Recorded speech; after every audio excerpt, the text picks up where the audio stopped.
It's day 4 of Evil Dead Week here on Scary World. We're counting down the days till the release of the new installment, Evil Dead Burn. In celebration, I've been going through all the movies in the iconic franchise. Well, almost all the movies. As long as they have Evil Dead in the title. That means no Army of Darkness. Sorry, guys.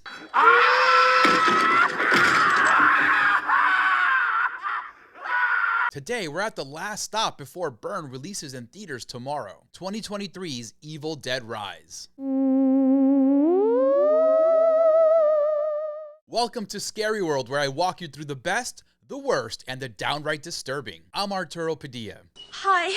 Let's get into it. A woman visits her sister and her 3 kids in their LA apartment. When a Necronomicon is unearthed beneath the building, its evil is unleashed, the mom gets possessed, and the family has to survive the night. It was a perfect day, and all I could think about was how much I wanted to cut you all open and climb inside your body so that we could stay one happy family.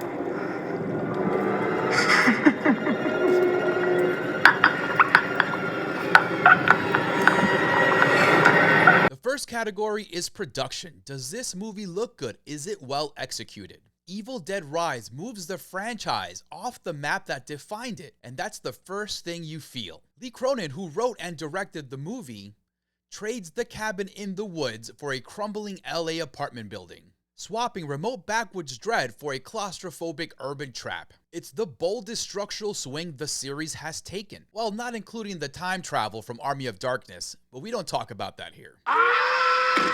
On a pure craft level, Cronin delivers. This is a polished, confident-looking film. It's well shot, it's well lit, and it uses the derelict building for real texture, building genuine dread from the setting. It gives the movie its own visual identity instead of copying what came before. Cronin, like his predecessor, leaned as much on practical effects wherever he could. For instance, the production used almost 2,000 gallons of fake blood.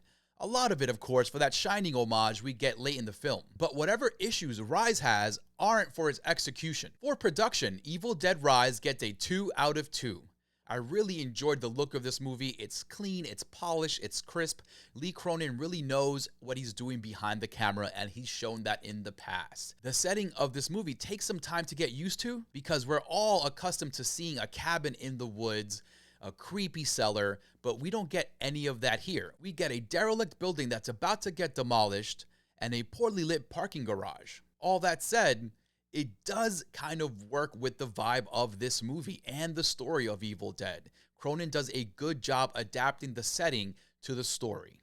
The next category is story. Does it all make sense? Does it keep you engaged? The script and the story are where things get a little shaky. Cronin opens cold, then flashes back to the day before, a choice that's more distracting than intriguing. It does pay off in the final minutes, but in the grand scheme of the central story, it doesn't add much. It's laying connective tissue for the future. Whether that pays off, we'll find out. From there, the setup strains. A convenient earthquake cracks open the ground just to expose some ancient relics so that one kid with zero common sense can go dig them out. It's mechanical plotting, the story bending itself to force the Necronomicon on screen rather than getting there naturally. Not my favorite move, kinda lazy to be honest. I get we're in California, but an earthquake would sit fine if quakes were a thread running through this story. They're not. Aside from the earthquake, the franchise nod lands with a big thud. The come get me some callback doesn't hit the way Cronin was quite hoping. And then there's the nagging logic gap, the so-called payoff to the opening sequence. The possessed girl from the cold open actually lives in the same building. She goes untouched by everything unfolding around her until the very last minute. No mention of the earthquake, no mention of the chaos tearing through the building. I get she's on a different floor, but the elevator and the stairwell were decimated, and none of it comes up in a phone call she's having. Serves her right for being so oblivious, I guess. For story, Evil Dead Rise gets a 1 out of 2. The story was fine. It does some good things, but ultimately it doesn't engage you the way previous installments have. I'm not sure if it was the change of setting, but this story just doesn't feel completely Evil Dead. Yes, we get the Necronomicon and we get everything going on with that, but it still feels wrong being away from the cabin and away from the woods.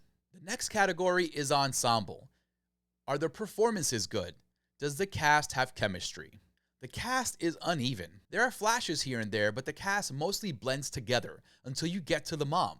Alyssa Sutherland, who portrays Ellie, the deadite mother, is the film's anchor.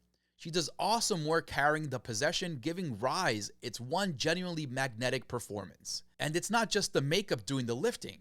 Sutherland made a real acting choice playing the deadite with a sixth sense of joy rather than pure menace, like something finally set loose after being trapped for centuries. That glee is why she's the only one who commands the screen. Everyone around her ranges from serviceable to forgettable, which leaves a lot of weight on her shoulders. The support ain't supporting. The children are mid, and her sister Beth, played by Lily Sullivan, never convinces as the final girl. For Ensemble, Evil Dead Rise gets a 1 out of 2. The cast overall, kind of mid, except for Alyssa Sutherland, who does a very good job being the deadite mom. Her performance is physical, her performance is scary, the makeup that's on her accentuates every single move she does, the eyes look great, her physicality is great.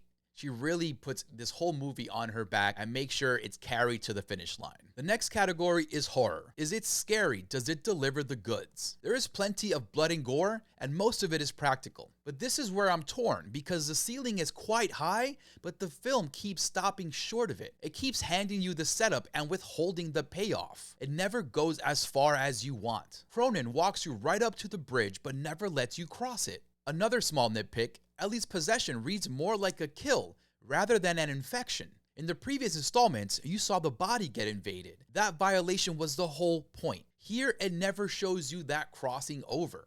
And we gotta talk about the final boss. The abomination is monstrous, but a bit awkward and clunky. I wish they had shown it fully piecing itself together, absorbing the children, transforming into the final form we see. We only get a small glimpse, but we needed some more. I needed some more. For horror, Evil Dead Rise gets a 2 out of 2. Like I said before, there is plenty of blood, there's plenty of gore. We do get that good stuff. It does deliver in droves. The majority of it is practical. As I said earlier in the review, Lee Cronin and his crew used almost 2,000 gallons of blood to make this movie. A lot of it was in that Shining elevator homage, but the rest of it is used wisely when the bodies get torn up, when the abomination itself is on screen as well. But like I said, it takes you to that edge, but it really never pushes you over it. The next category is legacy. Does this movie leave a mark on the genre? Will people be talking about it 5 years from now? As a franchise entry, Rise is a fine addition, but it doesn't have the staying power of what came before. It's just not as memorable. The lasting takeaways are additions to the lore rather than moments. We learned that there are 3 volumes of the Book of the Dead, which helps explain the different versions we've seen across the franchise. And the use of a vinyl record to summon the evil is a very nice touch. We definitely didn't need another person awkwardly reading weird ancient text out loud. This is great for the lore, but not the kind of stuff worth a rewatch. For legacy, Evil Dead Rise gets a 1 out of 2. This movie just doesn't hit as hard as the previous installments in the franchise. Even Evil Dead 2, which is not my favorite, does a lot more with its legacy than this movie has. Again, like I said, it does add to the lore and the universe of Evil Dead, but in terms of rewatchability, this is not it.